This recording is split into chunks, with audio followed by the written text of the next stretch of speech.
Welcome to Shukla study point. आप सभी का स्वागत है आपके अपने YouTube channel Shukla study point में। मैं शिवम शुक्ला आप सभी दोस्तों का हार्दिक स्वागत करता हूं। आज की वीडियो के अंतर्गत दोस्तों हम आपको प्राचीन इतिहास के सिलेबस के बारे में जो है बताने का प्रयास करेंगे। मतलब बीए सेकंड ईयर का सिलेबस आपको समझाने का प्रयास किया जाएगा और बीए सेकंड ईयर का जो पेपर 1 है मतलब प्राचीन इतिहास के बारे में ओवरऑल हम चर्चा करेंगे। एंसेंट हिस्ट्री, जिसको आप प्राचीन इतिहास कहते हो हिंदी में, अंग्रेजी में एंसेंट हिस्ट्री कहते हो। तो बीए सेकंड ईयर में जब आप जाते हैं तो आपको आखिरकार क्या पढ़ना होता है, तो उसके बारे में बताने का प्रयास करेंगे। कौन कौन से वंश के बारे में और उस वंश से संबंधित कौन कौन से आपके शासकों के बारे में, अर्थात राजाओं महाराजाओं के बारे में हमको किन के बारे में जानना होता है, इस बारे में हम चर्चा करने वाले हैं। तो फटाफट से एक बार वीडियो को लाइक और शेयर कर दीजिए। जितने भी लोग देख रहे हैं फटाफट से एक बार वीडियो को लाइक और चैनल पर नए हैं तो सब्सक्राइब कर लीजिए, क्योंकि बीए से संबंधित classes Shukla study point channel पर मैं लेता रहता हूं और तमाम सारे सब्जेक्ट जैसे economics, geography, political science, history और सोशियोलॉजी आपका हो गया, इंग्लिश लिटरेचर, हिंदी साहित्य, संस्कृत साहित्य, साइकोलॉजी और दर्शन शास्त्र, इन सभी से संबंधित video, military science, home science, इन सभी से संबंधित वीडियो आपके चैनल पर उपलब्ध होती रहती हैं। तो उसके लिए आप सभी लोग सब्सक्राइब करके बेल आइकन को प्रेस कर दें, ताकि आने वाले समय में आपको नोटिफिकेशन प्राप्त होता रहे जब भी क्लासेस आपकी उपलब्ध हो। तो ओके, चलिए मैं प्रारंभ करता हूं बिना समय गंवाए और बड़ी आसानी समझते हैं। बीए द्वितीय वर्ष अर्थात बीए सेकंड ईयर, अंग्रेजी वालों भी साथ साथ ध्यान देते चलिएगा। तो बीए द्वितीय वर्ष अर्थात बीए सेकंड ईयर, प्राचीन इतिहास, प्राचीन का मतलब अंग्रेजी में मीनिंग जो होता है वह एंसेंट होता है। तो एंसेंट मतलब प्राचीन, प्राचीन मतलब पुराना, इतिहास का मतलब होता है हिस्ट्री, इतिहास का क्या मतलब होता है हिस्ट्री। ओके, और इतिहास, प्राचीन इतिहास के बारे में जानेंगे। वैसे इतिहास जो है आप बता दूं, बीए में जब आप इतिहास लेते हो तो एक मध्यकालीन इतिहास आपको मिलता है जनरली और एक प्राचीन इतिहास मिलता है। तो यह प्राचीन इतिहास का सिलेबस है। मध्यकालीन इतिहास का भी सिलेबस होता है। तो जो छात्र छात्राएँ हमारे, जो भाई बंधु हमारे बहनें जो ली होंगी मतलब मध्यकालीन इतिहास, उनके लिए भी सिलेबस आएगा या जो है प्राचीन इतिहास का। तो सिलेबस आपके सामने प्रस्तुत कर रहा हूँ। एक बार अपने सिलेबस से अवश्य इसको मिला लीजिएगा।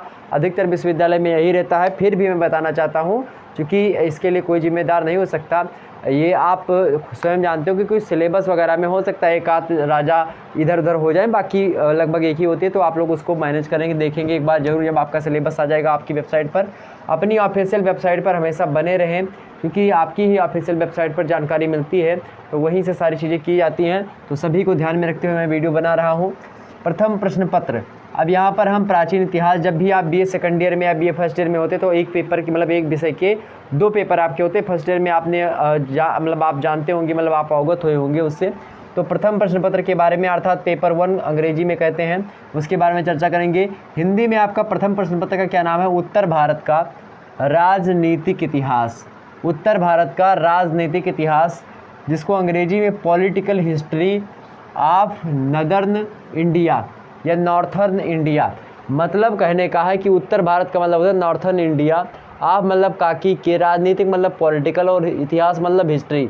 यहाँ पर political history of northern India मतलब उत्तर भारत के जो राजनीतिक चीज़ें हैं, राजनीतिक इतिहास है, राजनीति वाले पक्ष से जुड़ा जो इतिहास है उसके बारे में हमको समझना है विस्तार से। यहाँ पर यह बताया जा रहा आखिरकार राजनीति के क्षेत्र में इन इतिहास, जो इतिहास के राजा रहे हैं उनसे हम जो है पॉलिटिकल साइंस में क्या सीख ले सकते हैं। तो इतिहास पढ़ने का यही होता है, मुख्य कारण यही होता है कि जो वर्तमान में चीज़ें चल रही हैं उसको हम जैसे जो भविष्य में जो बीत चुकी चीज़ें, यानी कि जो भूतकाल की चीज़ें जो बीत चुकी हैं, अतीत से हम वर्तमान के लिए सीख लेते हैं। तो अतीत से वर्तमान के लिए सीख लेना ही क्या कहलाता है? इतिहास कहलाता है। तो कहीं ना कहीं पे हमको सीखे लेनी है और राजनीतिक मुद्दों पर हमको अधिक मात्रा में जो है फोकस करना है। और यह उत्तर भारत का जो राजनीतिक इतिहास है कहाँ से कहाँ तक हमको पढ़ना है? तो 606 ईस्वी से लेकर के 1206 ईस्वी तक हमको पढ़ना है। ध्यान होगा आपको, इससे पहले आप बीए फर्स्ट ईयर में पढ़ चुके होंगे। 606 एडी तक आप पढ़ हुए। एडी मतलब होता है एनो डोमिनी, हिंदी वालों इसका मतलब होता है ईस्वी। एडी का मतलब क्या होता है हिंदी वालों? ईस्वी होता है, और एडी का मतलब ईस्वी होता है। अप टू मतलब होता है तक, ठीक। तो फ्रॉम मतलब होता है से। तो 606 से लेकर के 1206 ईस्वी तक के समय काल को हमको इसके अंतर्गत पढ़ना है। लगभग बात की जाए तो 600 वर्षों का समय काल जो है इसमें हमको देखना पड़ेगा, जिसमें बहुत सारे विभिन्न राजा महाराजा आपके सामने विभिन्न सारे वंश आएंगे, वो सारे के सारे आपके बोर्ड पर लिखे हैं। मेन फोकस आपको इन्हीं पर करना है, बाकी तो और भी रहे हैं। और उत्तर भारत के खास करके हमको उत्तर भारत के राजनीतिक इतिहास के बारे में समझना, ठीक। 606 ईस्वी से लेकर के 1206 ईस्वी तक। इंग्लिश वालों फ्रॉम 606 या फिर जो है 606 या फिर आप इसको फ्रॉम 606 AD मतलब एनो डोमिनी अप टू 1206 AD तक, ठीक, यानी एनो डोमिनी तक इसको हमको पढ़ना है। अब आपका सिलेबस जो है वह 4 इकाइयों में बटा हुआ, इकाई 1, इकाई 2, इकाई 3 और इकाई 4। अब कुछ इकाई 1 में कुछ राजा महाराजा होंगे, इकाई 2 में भी और इकाई 3 में भी, मतलब जैसे आप यहाँ पर आप पढ़ेंगे तो ये पुराने होंगे, मतलब 606 के आसपास के राजा महाराजा होंगे। ये थोड़ा नीचे आएंगे उनके बाद के होंगे, थोड़ा नीचे आएंगे उनके बाद के होंगे, थोड़ा नीचे और आएंगे उनके बाद के होंगे। तो इस प्रकार से कुछ फिट हैं। तो इकाई 1 में हम समझते हैं यानी कि यूनिट 1। यूनिट 1 में हम सबसे पहले हर्षवर्धन के बारे में पढ़ते हैं। किसके बारे में पढ़ते हैं? हर्षवर्धन के बारे में पढ़ते हैं। संयुक्त रूप से एक बात की जाए तो हर्षवर्धन के भाई का क्या नाम था? हर्षवर्धन के भाई का नाम था राज्यवर्धन। आपको पता, सॉरी, हर्षवर्धन जी, राज्यवर्धन राजश्री इनकी बहन थी। बड़ा ही जो है समझेंगे हर्षवर्धन के बारे में, विस्तार से हम बताने का प्रयास करेंगे हर्षवर्धन के बारे में। उसके बाद में हर्षवर्धन के समकालीन ही एक आध दो राजा और भी आपके जैसे शशांक हो गए, जैसे कि भास्कर बर्मन हो गए। तो जब हम हर्षवर्धन को पढ़ेंगे उसके बाद वाले चैप्टर्स में हम शशांक और भास्कर बर्मन के बारे में भी समझ लेंगे। इनसे आखिरकार किस प्रकार के प्रश्न एग्जाम से पूछे आते हैं। आखिरकार हर्षवर्धन की विजयों के बारे में एग्जाम से प्रश्न पूछा आता है, शशांक के विजयों के बारे में, शशांक की राजनीतिक जो है पहलुओं से प्रश्न आते हैं। भास्कर बर्मन कौन था, इसके जो है या किस युग से या फिर किस काल से संबंध था। तो इस प्रकार से ऐसे प्रश्न बनते रहते हैं। तो आम भाषा में मैं उसको आपको समझाने का प्रयास करूंगा। तो चूंकि हर्षवर्धन के समकालीन शशांक और भास्कर बर्मन रहे हैं, शशांक ने बहुत सारे कार्य किए हैं, इन सभी कार्यों को भी समझेंगे। तो सभी के हम विभिन्न पक्षों को समझेंगे जब मैं चैप्टर वाइज वीडियो प्रोवाइड कराऊंगा। अभी आप यहाँ देखें कि आप में कौन कौन से राजा महाराजा संकलित थे। दूसरा देखेंगे मेरे भाई, दूसरा आपकी यशो बर्मन। यहाँ पर देखेंगे 2022 के अकॉर्डिंग, 22-23 के सिलेबस के अकॉर्डिंग बातें कर रहा हूँ। तो यूनिट 2 की बात की जाए, सॉरी, यशो बर्मन जो थे उनकी बात की तो यशो बर्मन आप एक और देखेंगे। अभी यशो बर्मन, इसमें और भी एक यशो बर्मन के बारे में हम चर्चा करेंगे जो कि चंदेल वंश से संबंध रखते होंगे। तो इन यशो बर्मन की बात यहाँ पर नहीं, हम जो है यशो बर्मन जो कन्नौज के शासक थे यशो बर्मन, उन कन्नौज के शासक यशो बर्मन के बारे में यहाँ पर हम समझेंगे। उसके बाद में हम ललितादित्य मुक्तापीठ जो कि कश्मीर से संबंध रखते थे उनके बारे में चर्चा करेंगे। ललितादित्य मुक्तापीठ कश्मीर से संबंध रखते थे, इनके बारे में हम समझने का प्रयास करेंगे यहाँ पर। ओके, तो यूनिट 1 के अंतर्गत हमको किसके बारे में, फिर से एक बार सुने, हर्षवर्धन, शशांक, भास्कर बर्मन इन्हीं के समकालीन हैं, इनके बारे में देखेंगे। उसके बाद यशो बर्मन के बारे में समझेंगे, कन्नौज के यशो बर्मन यानी कन्नौज के शासक थे। ललितादित्य मुक्तापीठ कश्मीर संबंध रखते हैं, इनके बारे में चर्चा करेंगे। तो यूनिट 1 जो होगा आपका यहीं पर समाप्त हो जाएगा। आगे थोड़ा समझेंगे, हम यूनिट 2 में प्रवेश करते हैं, यानी इकाई 2 में हमने प्रवेश किया। अब यहाँ पर हम राजपूतों के बारे में समझेंगे कि राजपूत कौन थे, राजपूतों की उत्पत्ति कैसे हुई, राजपूतों की उत्पत्ति किन किन सिद्धांतों के माध्यम से बताई जाती है, आखिरकार राजपूत जो थे उन्होंने कौन से वंश चलाया, राजपूत वंश का जो एक प्रकार से कौन उद्भावक था, कौन एक प्रकार से उसका उद्भाषक, मतलब कौन बढ़ाया आगे, कौन इसमें महत्वपूर्ण या प्रमुख राजा महाराजा हुए, इसको समझेंगे राजपूतों की उत्पत्ति के बारे में। ओके, उसके बाद में हम नेक्स्ट समझेंगे दूसरे चैप्टर के अंतर्गत गुर्जर प्रतिहार वंश के बारे में। मोस्ट इंपॉर्टेंट है गुर्जर प्रतिहार वंश और राजपूतों को लेकर के एक प्रश्न एग्जाम में जरूर आता है। एक प्रश्न राजपूतों से, एक प्रश्न गुर्जर प्रतिहार वंश से, हर्षवर्धन से तो एक तय है, शशांक से भी आता रहता है। तो कोई लघु उत्तरीय में, कोई अति लघु उत्तरीय में ऐसे आते हैं। अगर आपकी परीक्षा ऑब्जेक्टिव होती है या लिखित होती है, कोई मैटर नहीं, दोनों के लिए आपको जब क्लासेस उपलब्ध करवाई जाएंगी दोनों के लिए इंपॉर्टेंट होंगी, या बात ध्यान रखेंगे। राजपूतों की उत्पत्ति संबंध बातों हम समझेंगे। उसके बाद में गुर्जर प्रतिहार वंश में, जैसे कि गुर्जर प्रतिहार वंश की उत्पत्ति कैसे हुई है, उसमें नागभट्ट के बारे में हमको चर्चा करनी है। और नागभट्ट कौन वाले नागभट्ट, नागभट्ट प्रथम के बारे में हमको यहाँ पर देखना पड़ेगा। किसके बारे में भाई, नागभट्ट प्रथम के बारे में। उसके बाद में वत्सराज के बारे में हमको चर्चा करनी है। ये गुर्जर प्रतिहार वंश से ही संबंध रखते हैं, नागभट्ट प्रथम, नागभट्ट द्वितीय और वत्सराज। आप देखेंगे उसके बाद में मिहिर भोज, आप बहुत बार प्रश्न पूछा गया है। महेंद्रपाल से भी प्रश्न एग्जाम से बनते हैं, महेंद्रपाल प्रथम और महिपाल प्रथम। तो यहाँ पर फिर से देखें, गुर्जर प्रतिहार वंश, that is most important factor of ancient history या फिर political history of northern India. तो इसके लिए बहुत ही महत्वपूर्ण है कौन, मिहिर भोज। और इन सभी को अंग्रेज़ी में वही कहा जाता है, इसे हर्षवर्धन को हर्षवर्धन ही कहा जाएगा, शशांक को शशांका ही कहा जाएगा, भास्कर बर्मन को भास्कर बर्मन ही कहा जाएगा, यशो बर्मन को यशो बर्मन ही कहा जाएगा। तो कुल मिलाकर के इसमें कोई इंग्लिश हिंदी का कोई फंडा नहीं है, आप हिंदी में भी देख लीजिए, अंग्रेजी में भी आप इसको लिख सकते हैं, सेम का सेम होता है। ठीक, ओके। तो गुर्जर प्रतिहार वंश में जैसे कि गुर्जर प्रतिभांश की वरीजन कैसे हुई, उत्पत्ति मतलब होता है वरीजन कैसे हुआ, उसमें नागभट्ट प्रथम के बारे में चर्चा करेंगे, वत्सराज नागभट्ट द्वितीय और मिहिर भोज, महेंद्रपाल प्रथम और महिपाल प्रथम, इन सभी के बारे में हम चर्चा कर लेंगे। उसके बाद में हम तीसरा यहाँ पर देखेंगे पाल वंश। पाल वंश में भी महत्वपूर्ण राजा हुए, जैसे कि बात की जाए धर्मपाल और देवपाल। धर्मपाल और देवपाल आपके पाठ्यक्रम में संकलित हैं, यह मोस्ट इंपॉर्टेंट है, इसको हम समझने का प्रयास करेंगे। ओके, इसके बारे में तो धर्मपाल भाई और कौन भाई हैं आपके, देवपाल भाई हैं। धर्मपाल और देवपाल के बारे में हम पाल वंश के अंतर्गत समझेंगे, भाई नहीं हम लोगों के, बट यहाँ पर मैं आप लोगों को संबोधित करके भाई बोल रहा था, बट संबोधन इन पे चला गया। चलिए, तो पाल वंश में धर्मपाल और देवपाल को पढ़ने के बाद में हम प्रवेश करेंगे सेन वंश में। ठीक, और जैसे ही हम सेन वंश में प्रवेश करेंगे, हमारे सामने दो वीर यहाँ पर भी आएंगे, एक तो लक्ष्मण सेन जी हैं और दूसरे विजय सेन जी। आप विजय सेन और लक्ष्मण सेन दोनों सेनों के बारे में हमको यहाँ पर देखना पड़ेगा, क्योंकि आपके पाठ्यक्रम के अकॉर्डिंग ये आपके पाठ्यक्रम में संकलित हैं।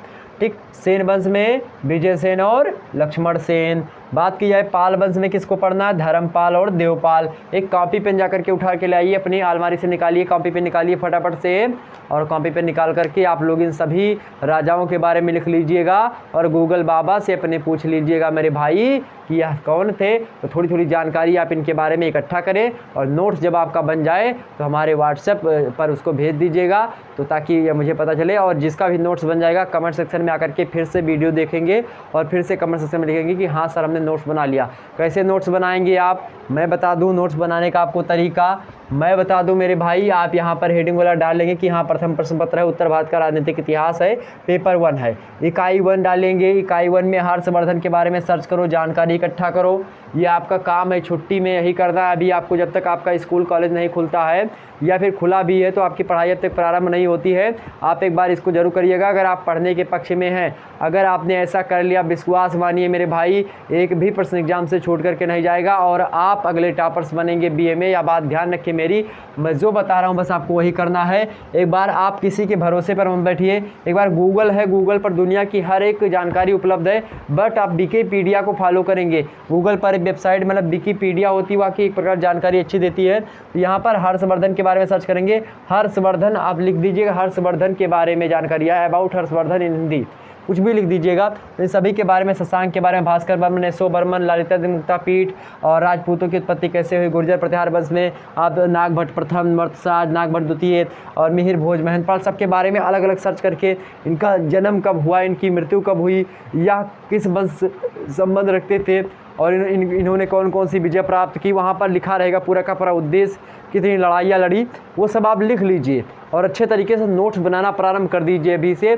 आने वाले समय में बता दूं, आप ही टॉपर बनोगे और आने वाले समय में आप आईएएस पीसीएस की परीक्षा देंगे तो सब यही सबसे आता है और बाकी कहीं से कुछ नहीं आता।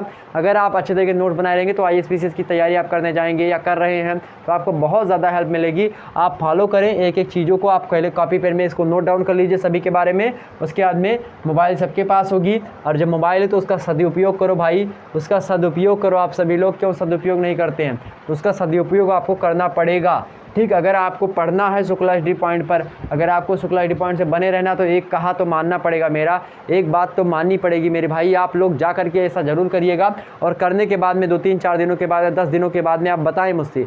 डेली एक नियम बनाए कि हर्षवर्धन के बारे में आज चर्चा करेंगे सुबह, कल को हम शशांक के बारे में चर्चा करेंगे, परसों को भास्कर बर्मन के बारे में और नेक्स्ट दिन हम जो है यशो बर्मन के बारे में चर्चा करेंगे।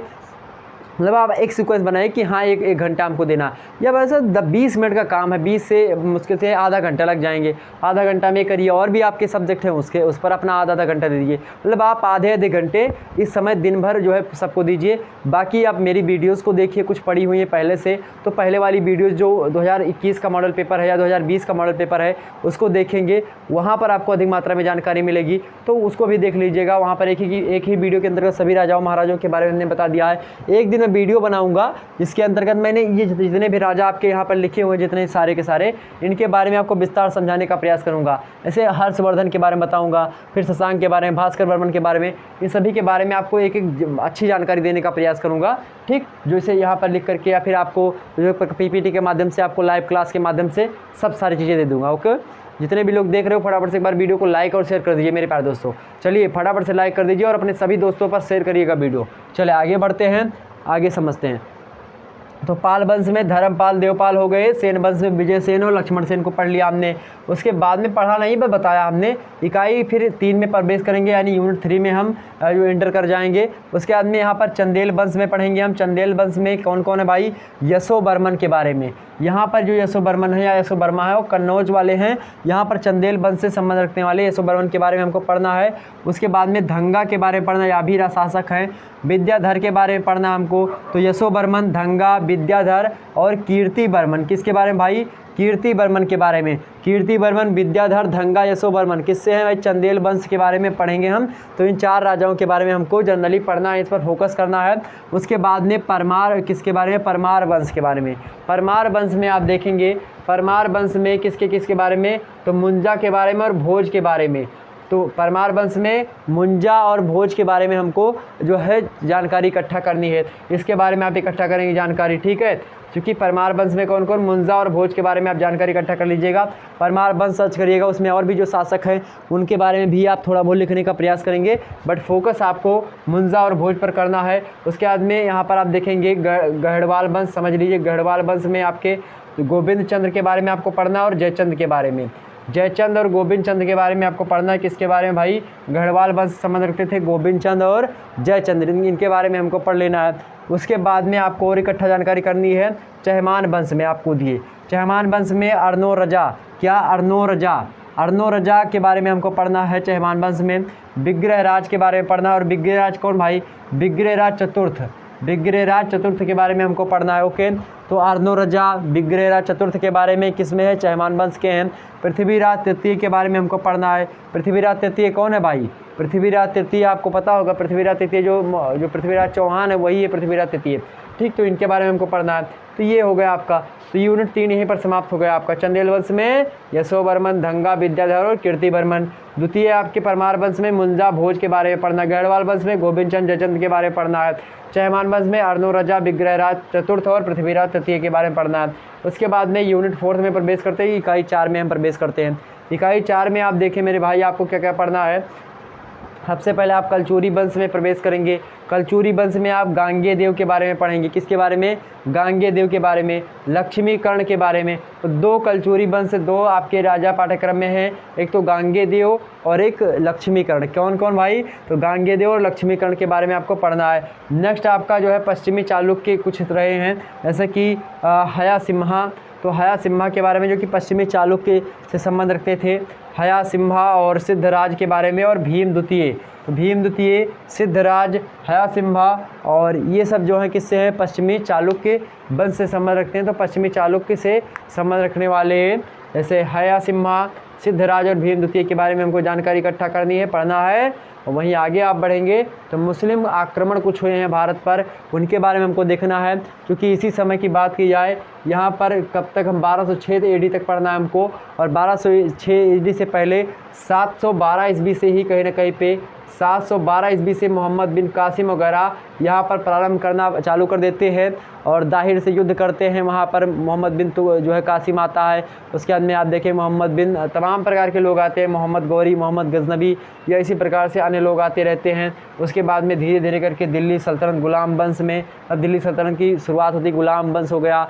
खिलजी वंश हो गया, खिलजी वंश तो लास्ट में आएगा, मतलब खिलजी वंश हो गया और सैयद वंश, लोधी वंश, इस प्रकार तमाम सारे वंश आएंगे।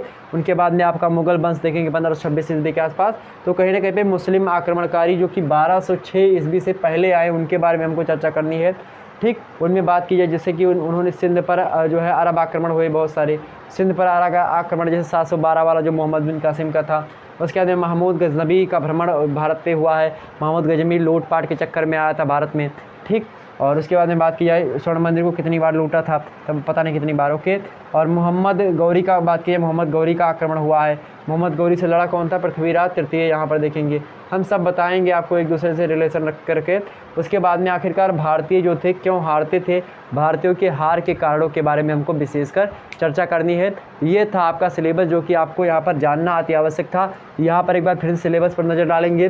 पहला यूनिट 1 के अंतर्गत हर्षवर्धन, शशांक, भास्कर बर्मन, यशो बर्मन जो कि कन्नौज के, लतादित्य मुक्तापेट जो कि कश्मीर संबंध रखते थे, इन सभी के बारे में पढ़ना है।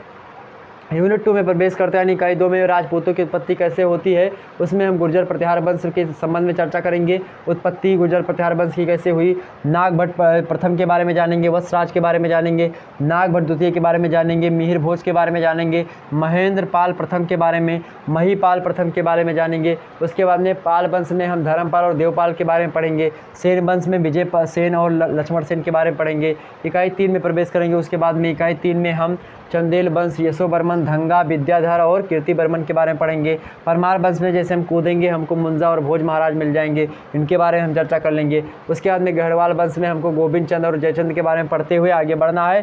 चहमान वंश में हम अर्नोरजा और विग्रह राज के बारे में चर्चा करेंगे और विग्रह राज चतुर्थ के बारे में। उसके अंदर पृथ्वीराज तृतीय के बारे में हमको जानकारी इकट्ठा कर लेनी है, मतलब पढ़ लेना है। उसके बाद में इकाई 4 में प्रवेश करते हैं। इकाई 4 में जो है कलचूरी वंश में हम गांगेदेव, लक्ष्मी कर्ण के बारे में पढ़ना है। उसके बाद में पश्चिमी चालुक्य के बारे में हमको पढ़ना है। पश्चिमी चालुक्य में हयासिम्हा, सिद्धराज, भीम द्वितीय और उसके बाद में मुस्लिम आक्रमणकारी कुछ जैसे कि सिंध पर अरब आक्रमण हुआ 712 के आसपास से। उसके बाद में प्रारंभ होता है वहीं से महमूद गजनबी, महमूद गौरी, ये सब आते रहते हैं। और उसके बाद में भारतीय आखिरकार क्यों हारते रहे हैं, इसको हमको विशेष संदर्भ में समझना है। एक प्रश्न जरूर पूछा था कि भारतीय क्यों हारते थे, उसका विभिन्न कारण बताइए, या जो मुस्लिम आक्रांता थे उनके विजय के कारण, या फिर मुस्लिम जो हिंदू भारतीय राजा थे वह क्यों हार रहे थे, जो मुस्लिम आक्रांता थे वह क्यों जीत रहे थे, इसके कारण के बारे में हमको चर्चा करनी होती है। दोनों के कारण लगभग सेम ही होते हैं, क्योंकि जो हारेंगे ना ये राजा लोग, मतलब कारण थोड़ा सा अलग होंगे बट कुछ कारण इसके सेम होते हैं, हम समझेंगे उसमें। ठीक, तो सभी लोग एक बार वीडियो को लाइक कर दीजिएगा, चैनल पर नए हैं तो सब्सक्राइब जरूर कर दीजिएगा। फिर मिलते हैं हम नेक्स्ट वीडियो में, तब तक के लिए जय हिंद जय भारत। एक बार सभी लोग का बहुत बहुत धन्यवाद। जय हिंद लिखने के कमेंट सेक्शन में प्रयास करेंगे, और किस सब्जेक्ट से संबंधित आपको सिलेबस चाहिए उसको कमेंट सेक्शन में, वीडियो अपलोड हो जाने के बाद में, वीडियो लाइव खत्म हो जाने के बाद में आप कमेंट सेक्शन में उसको नीचे लिखने का प्रयास करेंगे। मिलते हैं हम नेक्स्ट वीडियो में, तब तक के लिए जय हिंद जय भारत।